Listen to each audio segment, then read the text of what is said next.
Parlons un peu de l'idolâtrie. Donc de l'idolâtrie qui damne et l'idolâtrie qui ne damne pas. Donc l'idolâtrie qui n'amène pas en enfer. Donc nous allons justement discerner cela dans cette vidéo. Et donc notamment nous allons parler justement de l'idolâtrie que les catholiques ont envers Marie. Ok, ça va être le point central de cette vidéo. Mais on peut parler de plein d'autres idolâtries. Mais nous allons commencer, voilà, justement sur l'idolâtrie, l'une des plus grandes idolâtries que les catholiques ont, hein, c'est auprès de Marie. Ok. Donc déjà, commençons pour la définition de l'idolâtrie. Donc la définition de l'idolâtrie, c'est un amour passionné ou une admiration outrée. Ok, donc c'est un amour passionné pour quelque chose ou pour quelqu'un, ou une admiration outrée pour quelque chose ou pour quelqu'un. Okay. Donc l'idolâtrie qui damne, c'est le fait en fait de mettre sa confiance en autre chose que Christ pour son salut.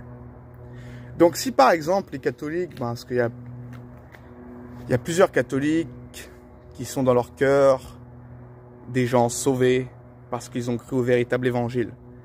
Ce qui fait en réalité qu'ils ne sont pas catholiques, ok? Parce que si quelqu'un croit à la doctrine catholique sur les enseignements, notamment sur le salut, ben là il n'est pas sauvé, mon ami, ok? Mais il y a plein de catholiques qui sont des chrétiens qui s'ignorent et qui dans leur cœur croient aux doctrines fondamentales, mais par tradition, mais par effet de mimétisme, ils se mettent à prier Marie, à la vénérer, à lui adresser des prières, etc.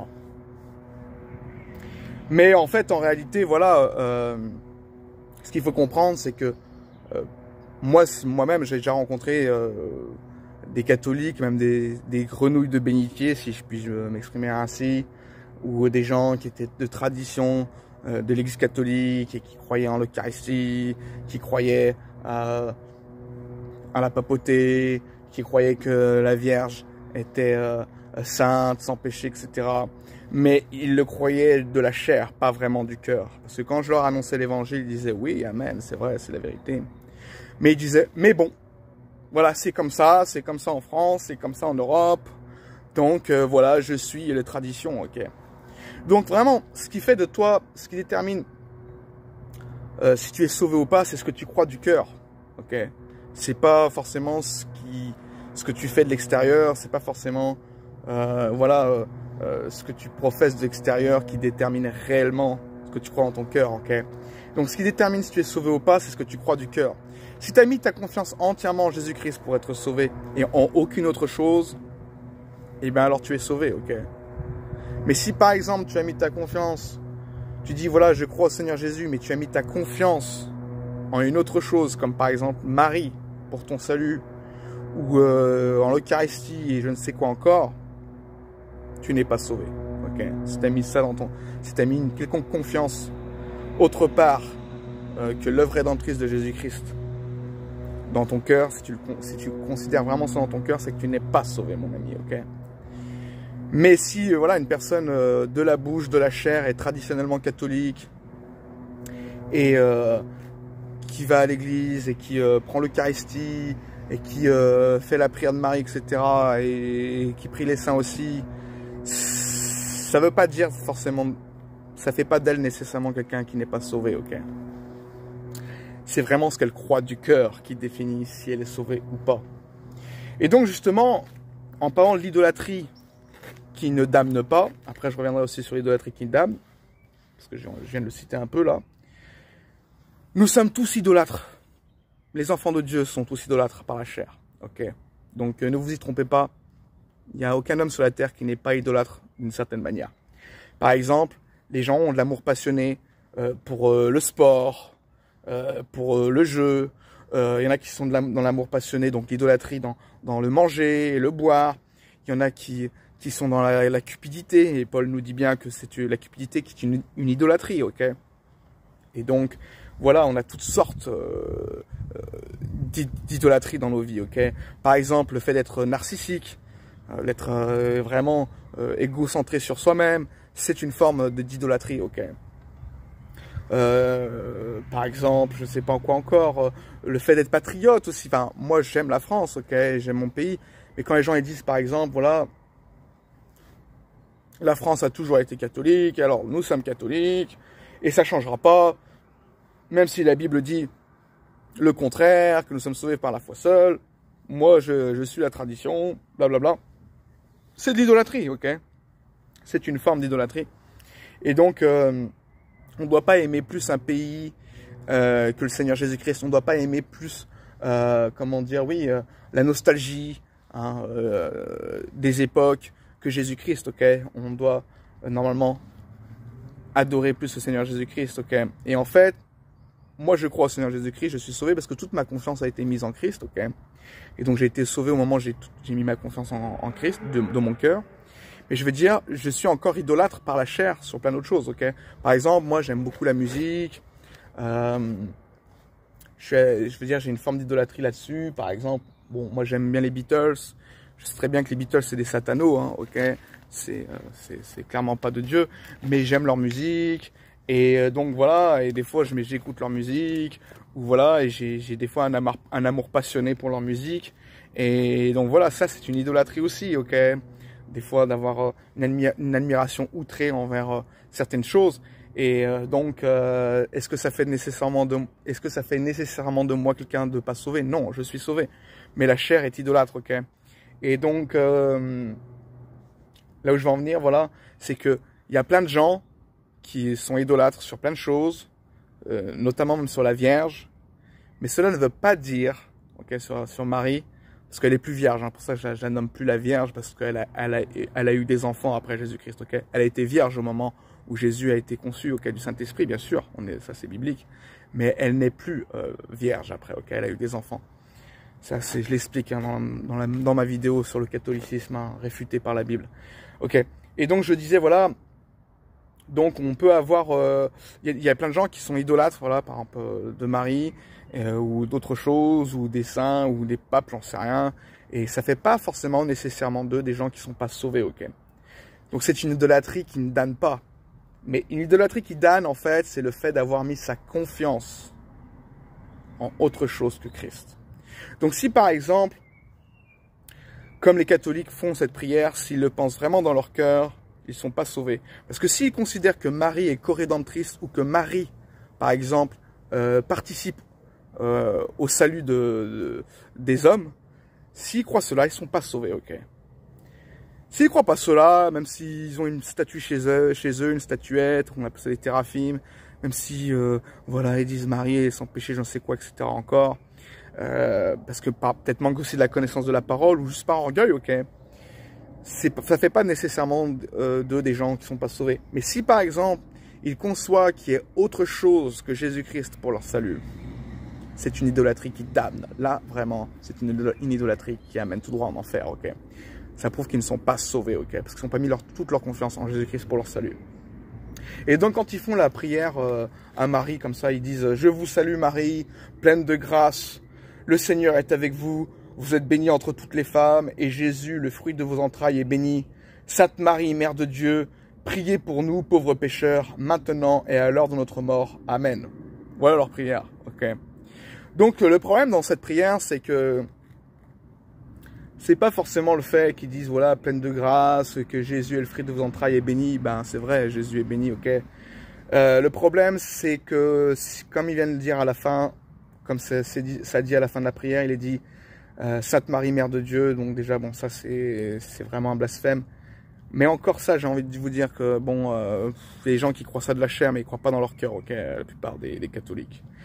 Enfin, pas la plupart des catholiques, mais beaucoup de catholiques, excusez-moi, ok, parce qu'il y a plein de catholiques qui croient vraiment cela, ok, qui croient qu'elle est mère de Dieu, ça c'est un problème. Mais je veux dire, le problème est vraiment sur le fait qu'ils disent, voilà, priez pour nous, pauvres pécheurs, donc pour nous, qui sommes des pécheurs, maintenant et à l'heure de notre mort. Donc qu'est-ce que cela insinue? Cela insinue en fait que Marie a du pouvoir sur notre salut. Parce qu'on peut la prier, pour justement qu'elle prie pour nous, nous les pauvres pécheurs, maintenant et à l'heure de notre mort. Donc en fait, ils espèrent en Marie pour leur salut. Ok?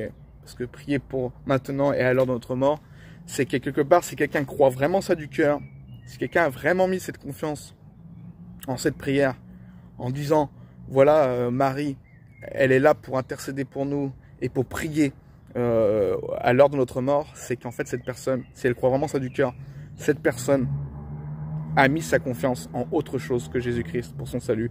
Donc en fait, cette personne a mis sa confiance en Marie pour son salut.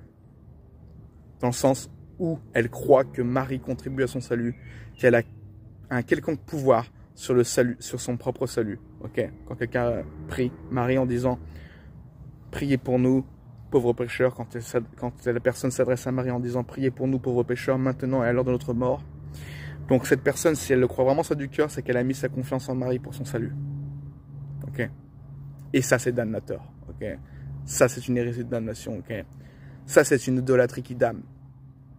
Et comme je viens de le dire, c'est vraiment le fait de croire ça du cœur. Il y a des gens qui répètent cette prière, qui ne croient pas ça vraiment du cœur. Ok?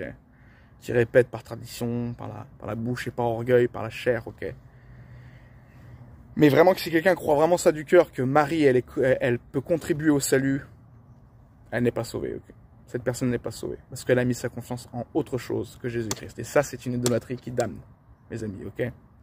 Donc non, Marie, elle n'a aucun pouvoir de rédemption de quoi que ce soit.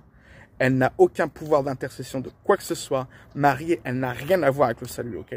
D'ailleurs, aucune autre personne, aucun saint, aucun homme, aucun prophète, aucune personne n'a de pouvoir sur le salut de quiconque, du salut spirituel de quiconque. C'est impossible, ok.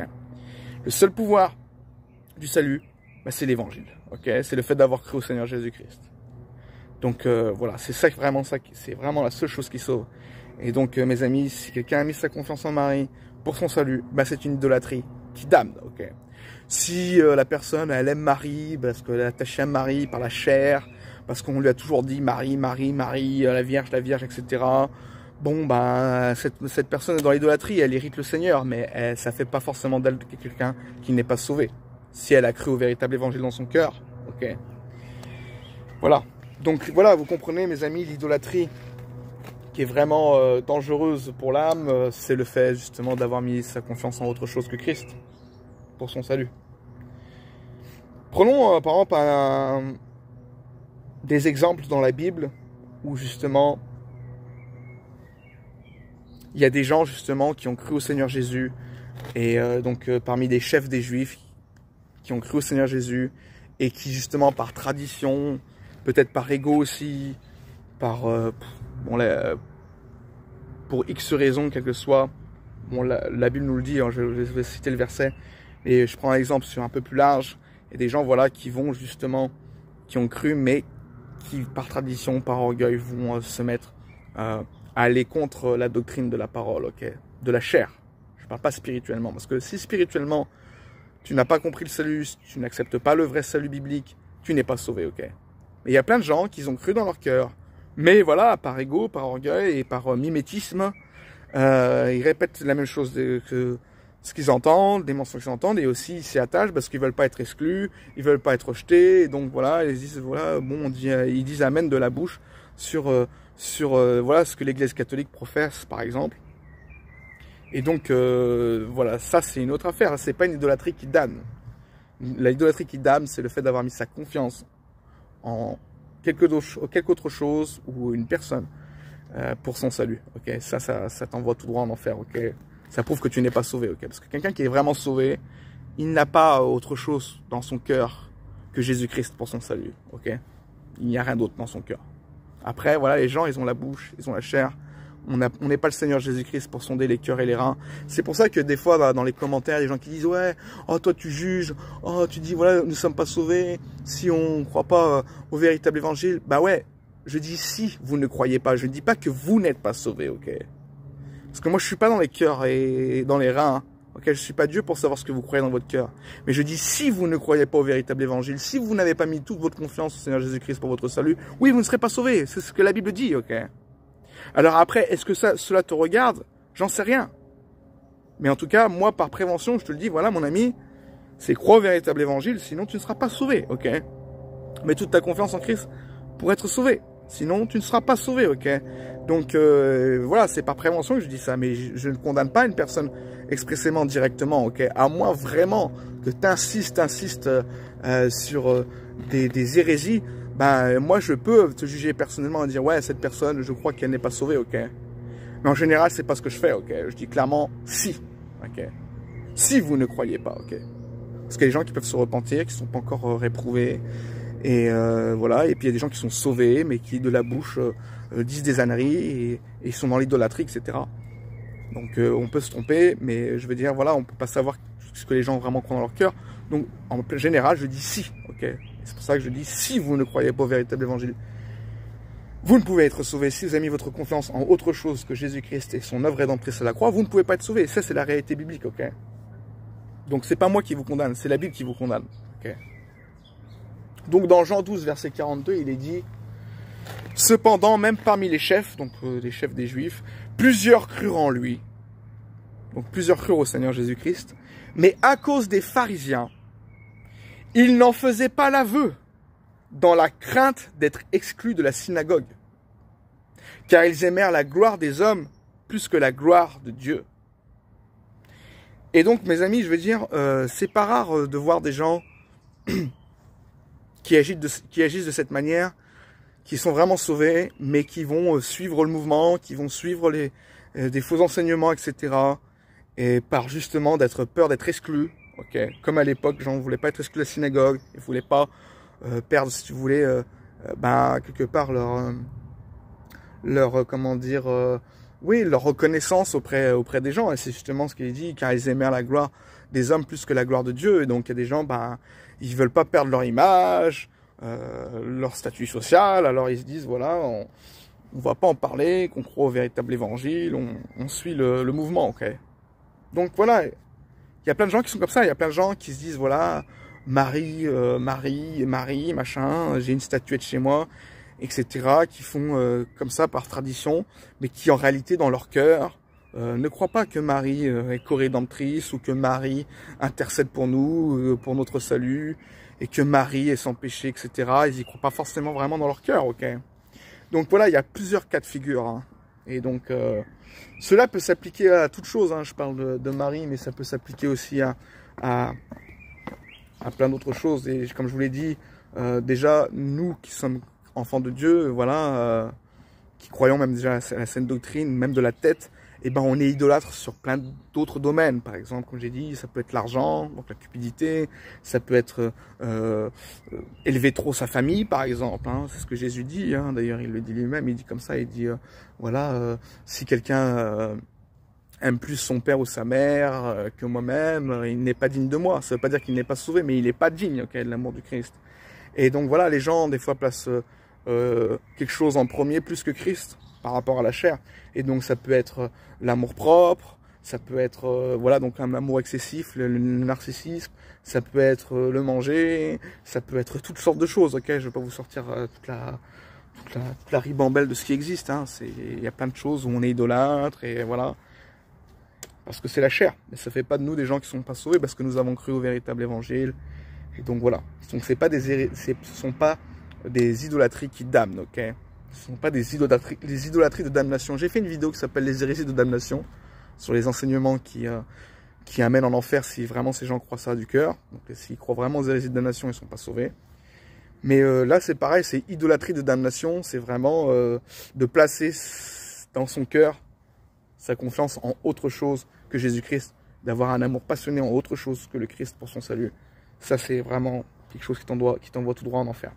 On continue, il y a par exemple aussi dans 2 Rois, chapitre 5, versets 18 et 19, quand justement il y a le Naaman le Syrien, justement, qui veut se faire guérir de sa lèpre, et qui va voir justement Élisée, okay, qui a appris...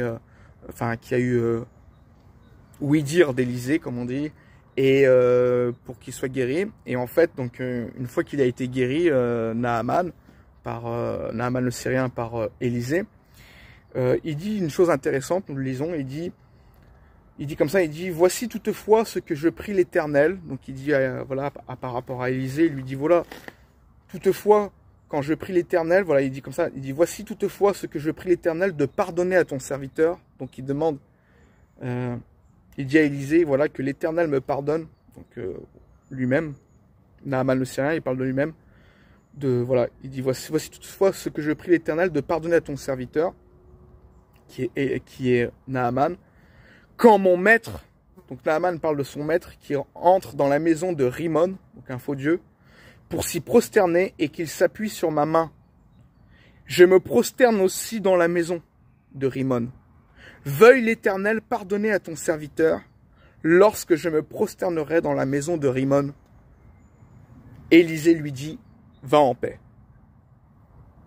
Donc, en fait, voilà, Naaman le Syrien, il dit à Élisée, quand voilà, il a été guéri de la lèpre, il reconnaît que c'est l'Éternel, le vrai Dieu, c'est le seul Dieu sur toute la terre. Et après, il dit justement à Élisée qu'il puisse le pardonner et que l'Éternel le pardonne quand justement il rentrera dans la maison de Rimon avec son maître et qui se tiendra sur lui pour s'y prosterner et que lui aussi, Naaman le Syrien, va se prosterner dans la maison de Rimon et justement il lui demande, il lui dit voilà, j'espère que l'Éternel me pardonnera quand je me prosternerai dans la maison de Rimon. Et Élisée lui dit va en paix. Donc voilà, il y a des cas comme ça, par exemple. Bon, lui, c'est quand même un cas où il a conscience, donc c'est un peu, enfin non, c'est pas un peu différent, parce que comme je viens de vous le dire, il y a des gens qui sont conscients de leur cœur à l'idolâtrie. Ils savent très bien que Marie n'est pas co-rédemptrice, etc. Elle ne participe pas au salut. Mais par exemple, je vais dire voilà que lui, il y a des cas, par exemple, voilà, dans ce genre, où justement, ben, même en sachant le vrai Dieu, en connaissant le vrai Dieu, ben, par rapport à leur fonction qu'ils ont, comme Naaman le Syrien, et ben, vont continuer à être dans quelque chose d'inique par rapport à l'autorité du pays. Et donc c'est pour ça qu'il demande qu'il le pardonne. Pour ça, en fait, et Élisée lui dit va en paix. Donc Élisée comprend la psychologie, ok. Les prophètes, ils comprenaient toutes ces choses-là. Moi, ce que je vous dis, j'ai rien inventé, ok. C'est de la compréhension, ça s'appelle voilà, du rapport humain. C'est de comprendre voilà ce qui se passe. Et Élisée a bien compris, il dit va en paix.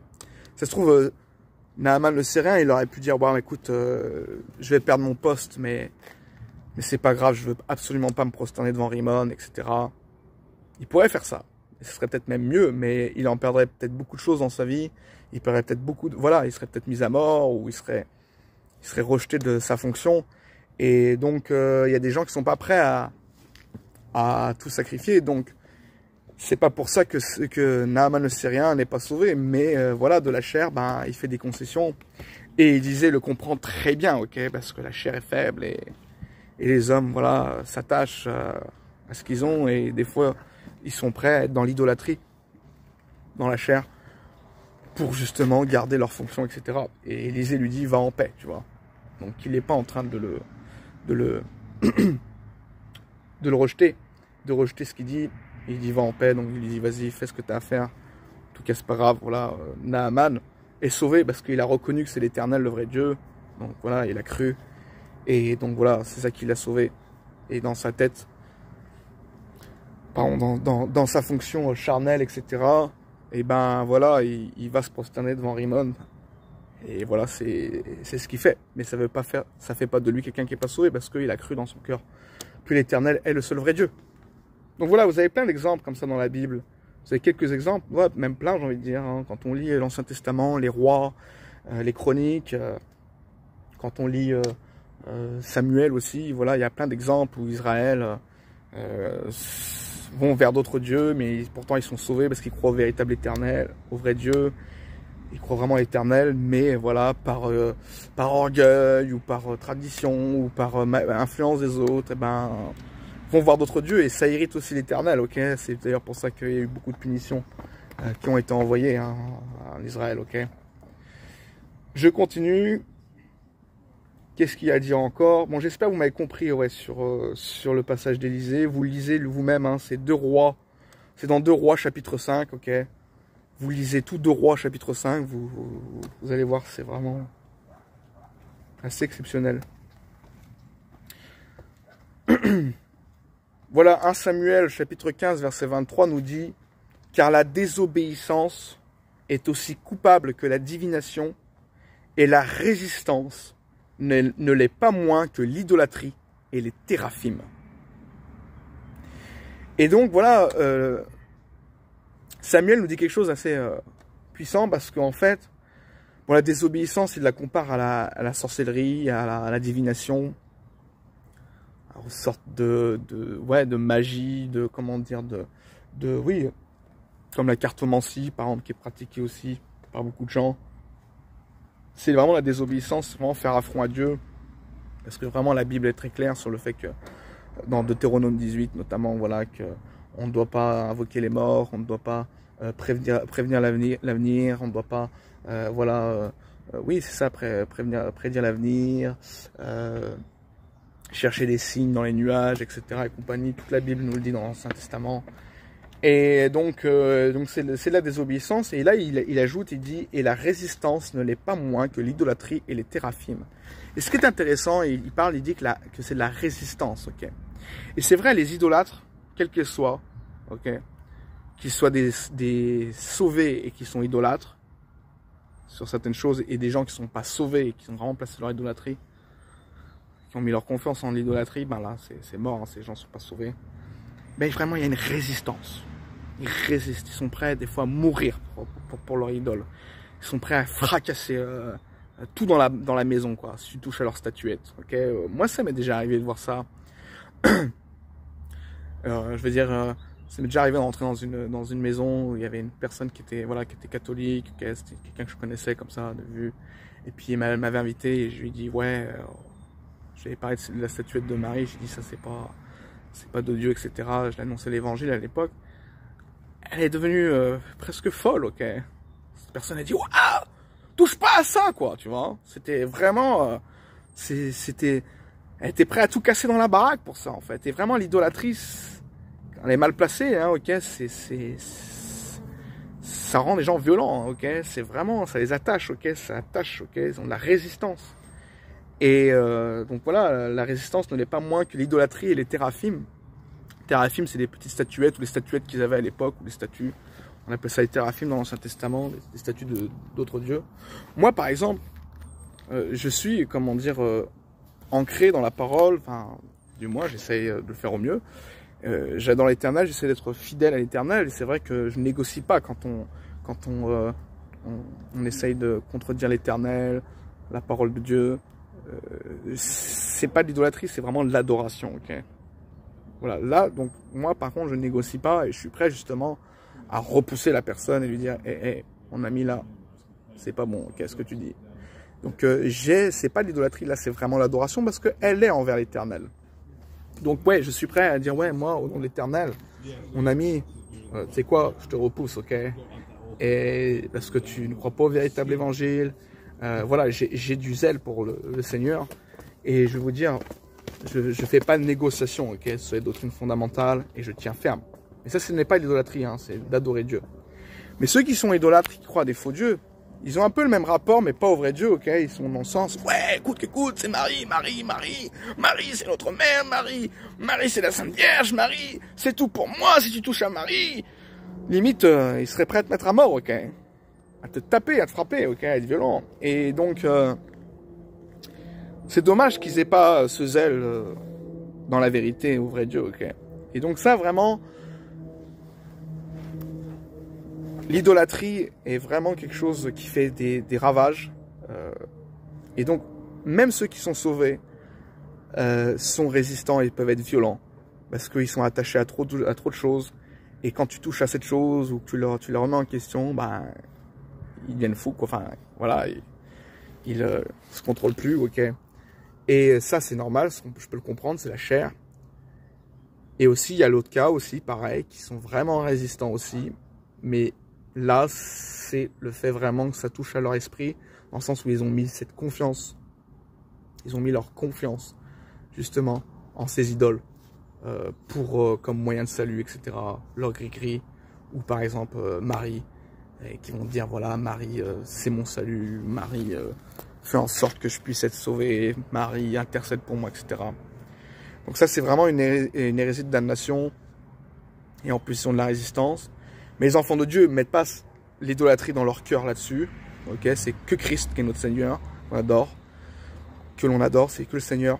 Mais on a aussi de la résistance sur de l'idolâtrie pour autre chose. Et il y a certains justement sauvés qui peuvent être catholiques de bouche et qui sont aussi résistants avec des idoles comme Marie ou quoi que ce soit.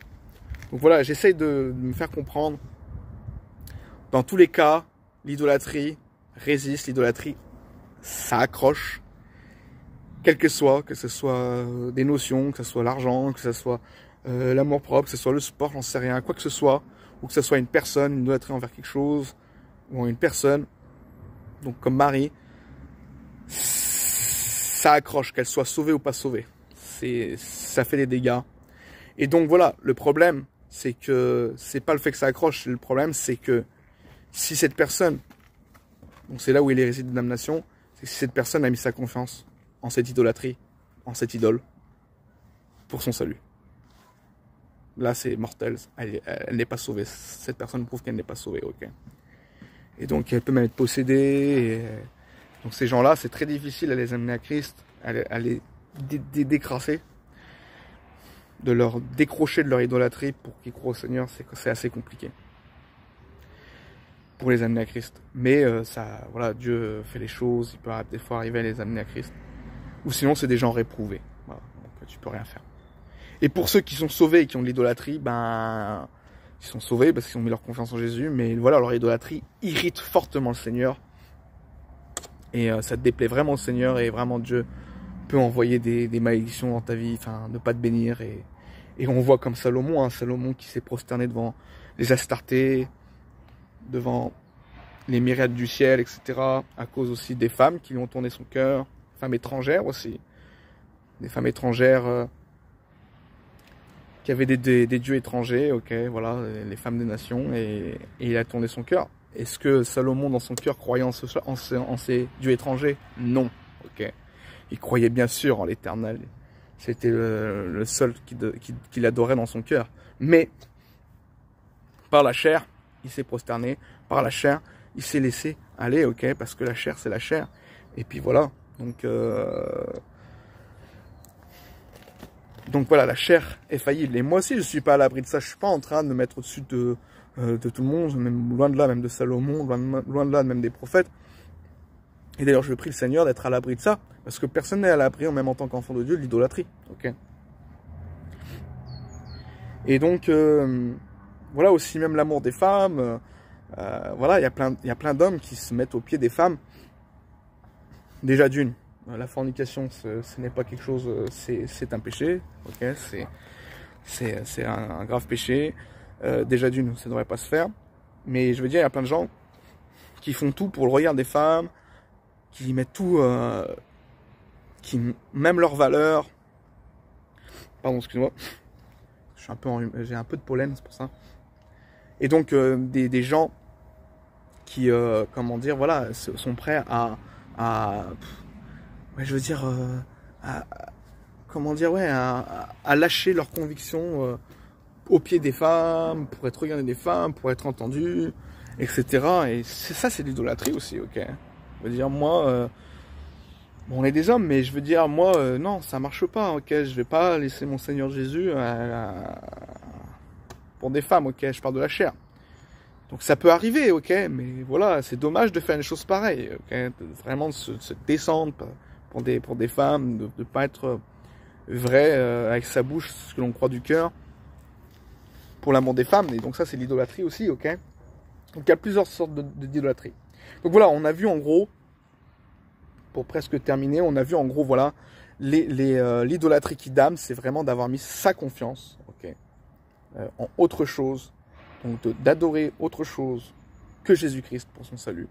Donc d'adorer quelque chose dans son cœur, vraiment, autre chose que Christ pour son salut.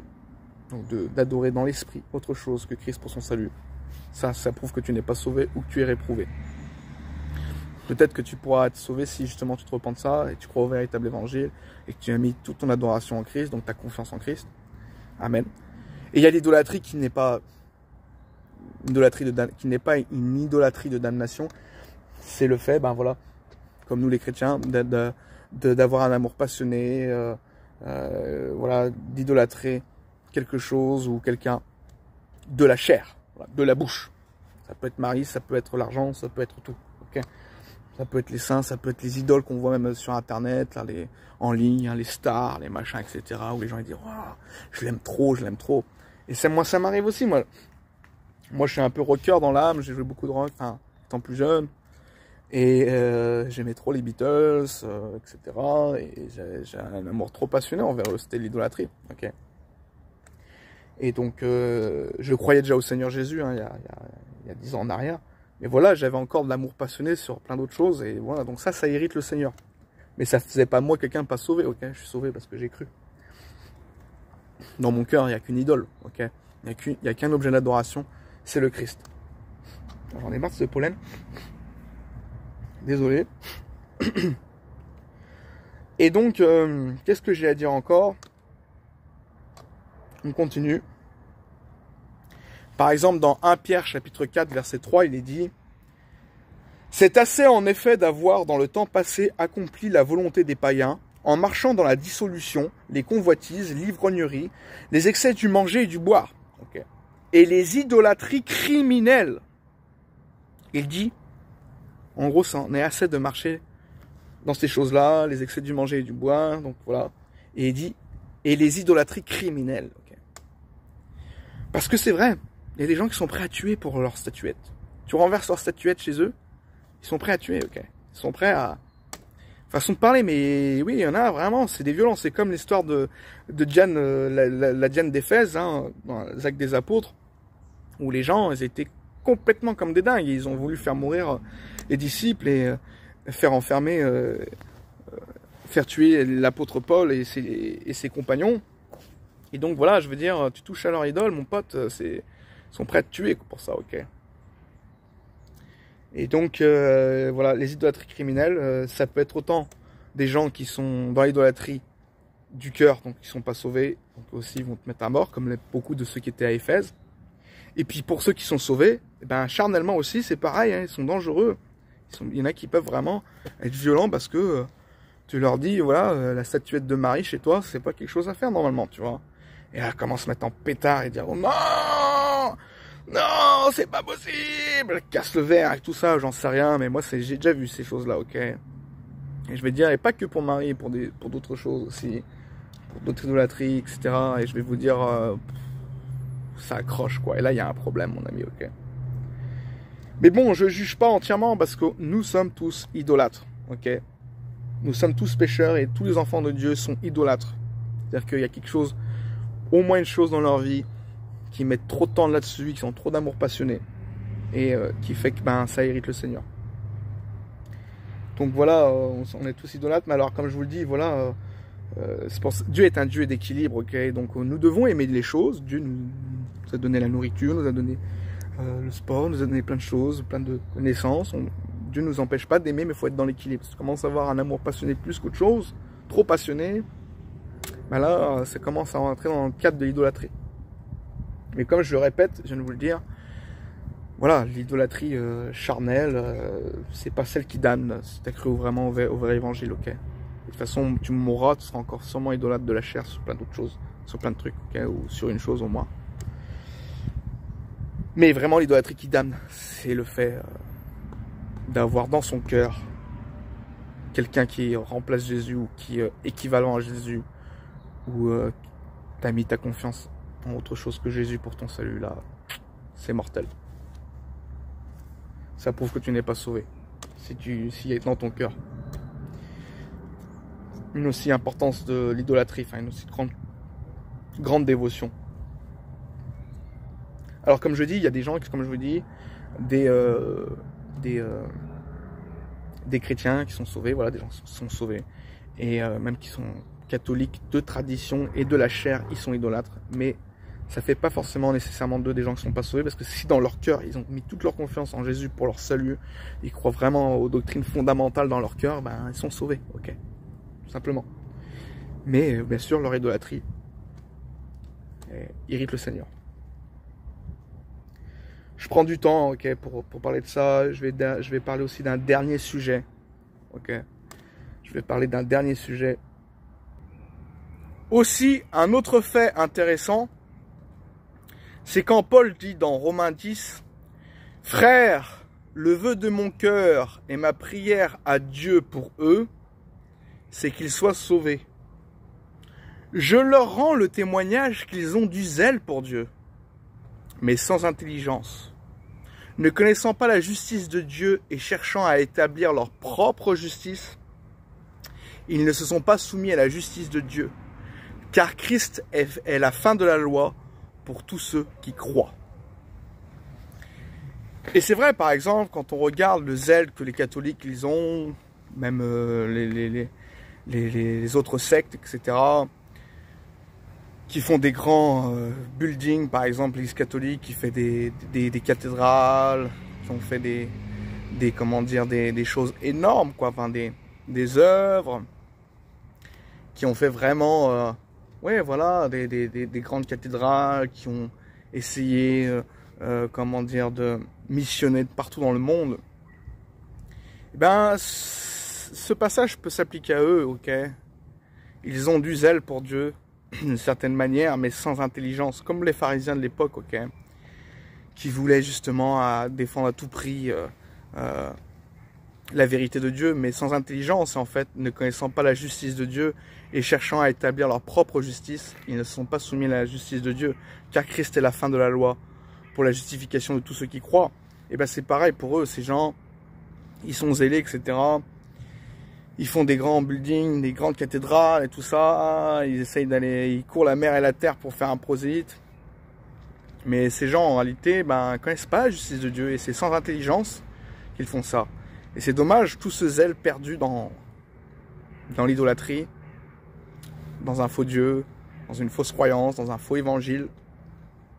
Et donc voilà, Paul nous dit bien, déjà à l'époque, voilà, les pharisiens, les juifs qui n'avaient pas reconnu le Messie, les chefs des juifs, certains chefs des juifs, les principaux sacrificateurs, etc. Eh bien, ils leur reconnaissent le zèle qu'ils ont, mais c'est sans intelligence et c'est dommage en fait. Que ce soit pas, mis dans le Seigneur, quoi, qu'ils n'ont pas mis leur force et leur courage et leur zèle dans le Seigneur. Donc voilà, il y a des gens, ils sont à fond dans certaines choses, mais ils n'ont pas l'intelligence des Écritures et ils cherchent à établir leur propre justice, donc ils ne croient pas au salut par la foi. Et comme l'Église catholique professe, un salut par les œuvres, par les sacrements, etc. Et donc c'est dommage. Voilà. Donc voilà, vous avez plein... Déjà même à l'époque, Paul en parle, quoi. Ces gens, ils ont du zèle, mais pas dans les bonnes choses. Ok. Et donc, qu'est-ce que je voulais dire encore Ah oui, il y a aussi ce verset, mais... Bon, je dirais après, là, on va passer sur un sujet, un autre sujet aussi, qui est un peu... Enfin, ça s'écarte pas trop du sujet, mais c'est un peu un sujet qui est en parallèle. C'est par exemple le fait qu'il y a des gens qui disent, voilà, moi j'ai prié Marie, j'ai prié des saints, et qui disent, voilà, j'ai eu réponse à mes prières, j'ai eu l'exaucement de mes prières. Alors, il faut savoir une chose, mes amis. C'est pas parce que tu as eu tes prières exaucées que c'est à qui tu as demandé justement l'exaucement de la prière que c'est lui qui l'a exaucé. Ce que je veux dire, c'est par exemple, ça a sûrement pu nous arriver, moi le premier, genre par exemple, je me rappelle une fois, ma mère m'avait oublié dans le métro, enfin les portes se sont fermées. Et j'avais quoi? J'avais peut-être 7-8 ans, je sais plus. Moi, je devais avoir 7-8 ans. Et j'ai la première réaction, j'ai commencé à pleurer. J'ai dit, maman, maman, maman, aide-moi, papa. Tu vois, je cherchais, ma confiance était dans mon père et à ma mère, ok, ce qui est normal. Puis bon, voilà, il y avait une dame, je me rappelle, qui m'avait pris par le bras et qui m'avait amené à l'eau station pour attendre que mes parents reviennent, etc.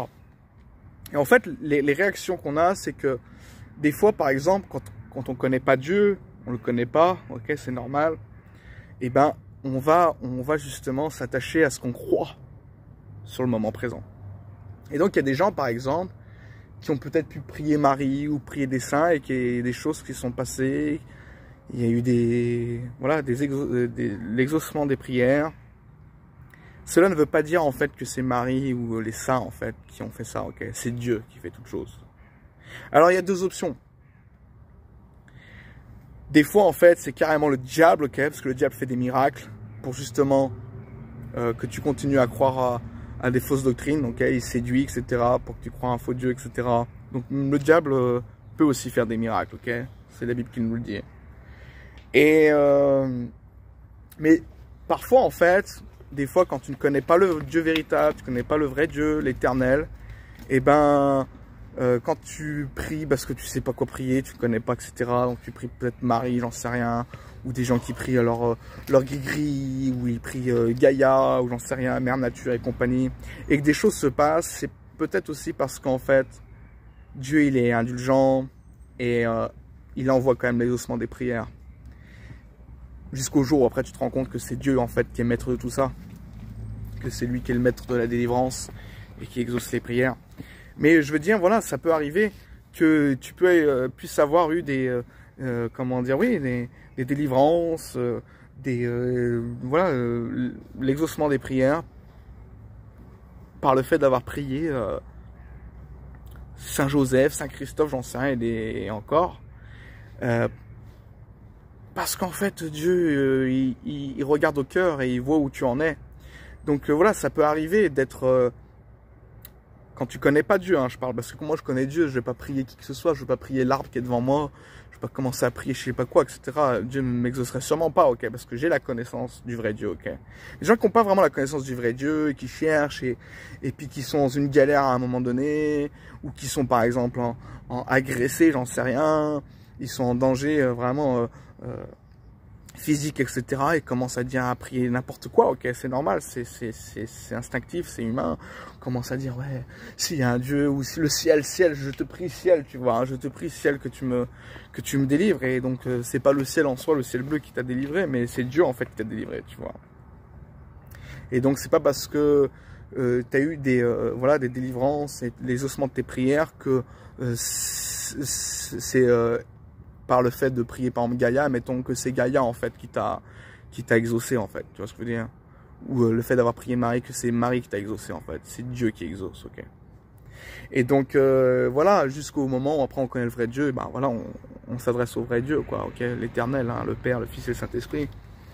Et donc voilà, c'est pas un argument valable de dire oui parce qu'il y a eu des miracles, il y a eu ci et ça, que ça vient de, que c'est en fait voilà, que ça marche selon Marie, selon les saints. Non, non, c'est Dieu qui fait les choses. Après, il y a aussi l'autre option, c'est qu'en fait, bien souvent aussi, ça peut être aussi le diable, ok, qui fait des prodiges et des miracles, etc., pour t'induire encore en erreur spirituellement et que tu ne sois pas sauvé. Parce que le but du diable, le diable il est prêt à tout te donner, ok, il peut te donner, comme quand il est venu à Jésus, quand il l'a tenté, ok, dans le désert, il lui a dit, je te donnerai tous les royaumes de la terre. Et je veux dire, le diable, il peut te donner plein de choses et voilà, donc exaucer certaines choses. Et je veux dire, pour t'induire en erreur spirituellement et que tu ne sois pas sauvé. Et donc, des fois, Dieu peut utiliser des fois l'incrédulité, l'ignorance des gens. Pardon, le diable peut utiliser l'ignorance des gens, ok, pour qu'après, ils soient induits en erreur dans leur adoration et dans leur marche spirituelle, ok.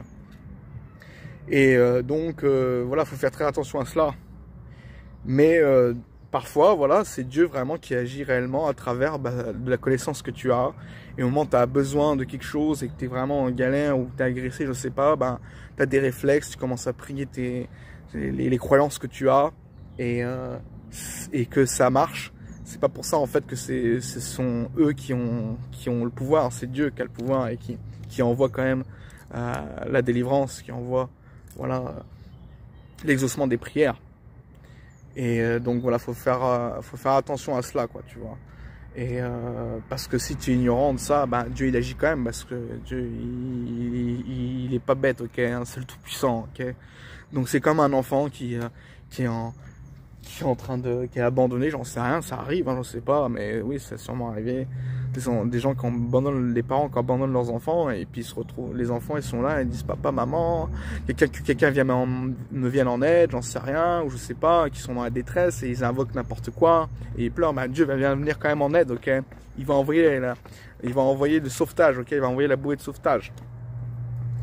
Mais ça veut pas dire en soi que c'est ce que la personne a prié, que c'est la personne qui l'a prié ou ce qu'elle a... Oui, voilà, c'est ça, c'est la personne qui l'a prié, que c'est ça qui l'a exaucé, ok? C'est pas forcément cette personne, non, c'est même pas forcément, c'est carrément Dieu, ok? Et donc voilà, il peut y avoir... tu peux avoir tout cas de figure là-dessus aussi. Et donc, moi j'ai connu par exemple une personne qui avait prié Marie pour ce problème et qu'elle a eu réponse et tout. Et moi je lui ai dit, écoute, c'est pas Marie qui exauce les prières, ok? C'est Dieu, ok? Et Dieu, peut-être, il a vu ton cœur, il a vu que tu connaissais pas, et qu'il a quand même permis, peut-être, que voilà, tu aies exaucement de ta prière, tu vois, parce que tu ne connaissais pas. Et sinon, ça peut être aussi le cas que, en fait, ça peut être carrément le diable qui exauce aussi, pour justement t'induire dans une fausse croyance, et que tu ne sois pas sauvé, ok? Vous savez bien, très bien que le diable est séducteur, et qu'il a du pouvoir, qu'il lui est donné, et que justement il vole ce pouvoir, voilà,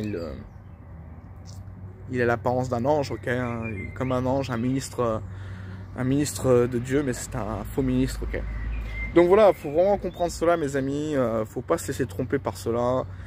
C'est pas parce qu'il y a des gens qui ont eu des exaucements de leur prière en priant d'autres dieux ou je ne sais quoi encore, que c'est Dieu en fait qui les a, pardon, que c'est leur croyance, leurs idoles qui les a exaucés, ok. Ça peut être Dieu qui les a exaucés parce qu'ils étaient dans un temps d'ignorance et que Dieu, ben, il agit quand même, ok. Ou soit alors c'est le diable et pour qu'il croit à d'autres choses, ok. Quoi qu'il en soit, enfin, la vérité, tout le monde va la savoir, Dieu nous attire tous, ok. Jésus a dit, moi quand je serai élevé de la terre, j'attirerai tous les hommes à moi. Donc il va attirer tous les hommes à lui, il n'y a aucune personne qui justement ne sera pas conscient du vrai Dieu. Et il va justement faire le distinguo après dire, oui, mais en fait tu vois, quand j'ai prié ça, quand j'étais que je connaissais pas Dieu, ben en fait c'est Dieu qui avait agi à travers ma prière qui était justement dirigée d'une mauvaise manière, parce que par manque de connaissances, j'ai prié Gaïa, j'en sais rien, j'ai prié le Dieu de mes ancêtres et compagnie. Et voilà, donc les gens après se rendent compte de ces choses-là. On peut pas... À un moment, les gens s'en rendent compte parce que Dieu attire tout le monde. Et après, justement, ils font la part des choses et ils disent, oui, mais en fait, voilà, c'est le vrai Dieu qui m'a exaucé. Mais par manque de connaissances, bah, moi, j'ai parlé et puis ça a été exaucé. Et Dieu quand même a exaucé, ok. Et donc des fois c'est carrément le diable qui exauce, par exemple même des réprouvés, ils ont des fois des réponses à leurs prières, parce que c'est le diable qui exauce aussi, ok. Et ils vont se dire, tu vois, c'est de Dieu, non c'est pas de Dieu mon ami, ok. Tout ce que nous recevons sur la terre n'est pas toujours de Dieu, ok. Donc il faut vraiment faire le distinguo de tout ça. Ok, bah vous m'avez compris, je vais pas... Des fois j'ai du mal, excusez-moi mes amis, à avoir, comment dire, une élocution. Peut-être c'est un manque de confiance des fois dans mon élocution, à me faire comprendre. Mais j'espère que vous me comprenez, voilà. Et un dernier verset que je voulais citer, si je l'ai de tête, justement pour savoir si nous sommes de Dieu, et que justement, nous ne sommes pas idolâtres dans l'idolâtrie de damnation, ok. Ben, il y a le verset où Paul, il dit, hein, c'est dans les Corinthiens, aux Épîtres aux Corinthiens, il dit comme ça, il dit, examinez-vous vous-même pour savoir si vous êtes dans la foi. Okay, il dit, examinez-vous vous-même pour savoir si vous êtes dans la foi.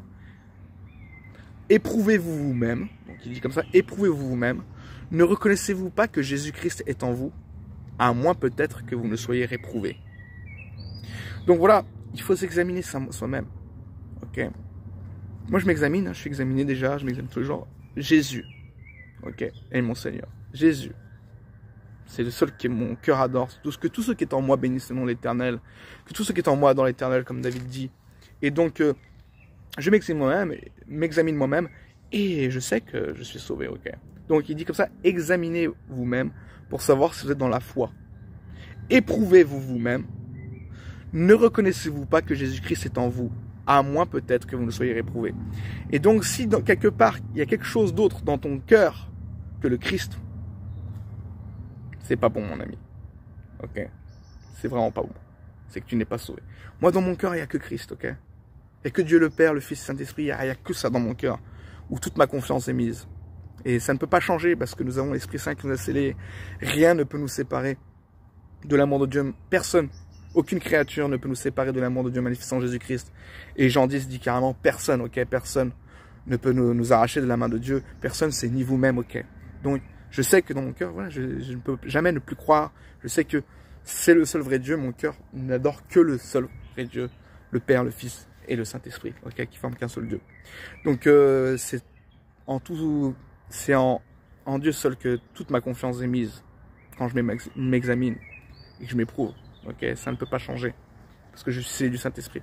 Mais pour les gens qui ne sont pas encore sûrs de leur salut, éprouvez vous-même et vraiment, si vous ne reconnaissez pas que Jésus-Christ est en vous, ok, que vous ne croyez pas au Saint-Esprit, que vous ne croyez pas que c'est lui seul qui vous sauve, eh ben, repentez-vous et mettez toute votre confiance dès maintenant, dès aujourd'hui, au Seigneur Jésus-Christ en disant voilà, c'est toi seul qui m'as sauvé, c'est toi seul qui est le vrai Dieu, il n'y a rien d'autre qui en fait. Il n'y a rien, aucune chose, mais absolument, mais rien de rien qui me sauve. C'est toi qui m'as sauvé, Seigneur Jésus-Christ. Amen. Ok?